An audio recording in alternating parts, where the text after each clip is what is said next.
சென்னை அருகே உள்ள முகப்பேர் மேற்கு பகுதியில் மரகதவல்லி உடனாய மார்க்கண்டேஸ்வரர் கோவில் இருக்கிறது. இந்த ஆலயத்தில் உள்ள இறைவன் மகப்பேரீஸ்வரர் என்று அழைக்கப்படுகிறார். இங்கு 7 அடி உயரத்தில் அருள்பாலிக்கும் மகாலட்சுமி சிறப்புக்குரிய தேவியாக பார்க்கப்படுகிறார். காஞ்சிபுரத்தை தலைமையிடமாக கொண்டு தொண்டை மண்டலத்தை ஆண்டு வந்த மன்னன் மல்லிநாதன் என்ற சம்புவராய வம்ச மன்னன். சிவபக்தனான இம்மன்னனுக்கு திருமணமாகியும் குழந்தை பாக்கியம் கிடைக்கப்பெறவில்லை. குழந்தை பேருக்காக ஈசனிடம் வேண்டினான். அரசன் கனவில் தோன்றிய சிவபெருமான், பாலாற்றில் மூழ்கி கிடக்கும் என்னை பூஜித்து வழிபட்டு வா, கரையில் சிவவிஷ்ணு ஆலயம் எழுப்பு, உம் வம்சம் விருத்தியாகும் என்று அருளாசி வழங்கினான்.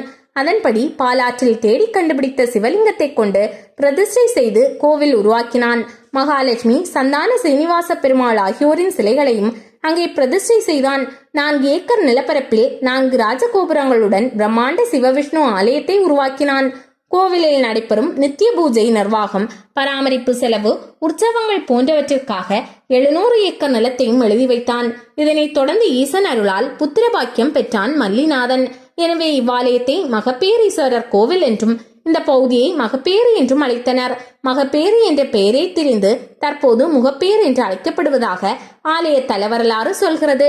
காலப்போக்கில் பாலாறு சுருங்கி ஓடையாக மாறி கழிவு நீரை சுமந்து செல்லும் கால்வாயாக மாறிப்போனது. பராமரிப்பு இல்லாததாலும் பல்வேறு படையெடுப்பு காரணமாகவும் இந்த ஆலயம் சிதிலமடைந்து மண்மூடி போனது. சுமார் 20 ஆண்டுகளுக்கு முன்பு சிவபக்தர் ஒருவர் இந்த கோவிலை மீட்டுருவாக்கம் செய்தார். மூடியிருந்த மண் புதர்களை அகற்றி வழிபாட்டுக்கு வழி செய்தார். இந்த ஆலயத்தின் வில்வ மரத்து அடியில் 7 அடி உயரத்தில் மகாலட்சுமி தாயார் அருள்பாலிக்கிறார். இந்த அளவு உயரமான மகாலட்சுமி தேவியை வேறு எங்கும் காண்பது அரிது.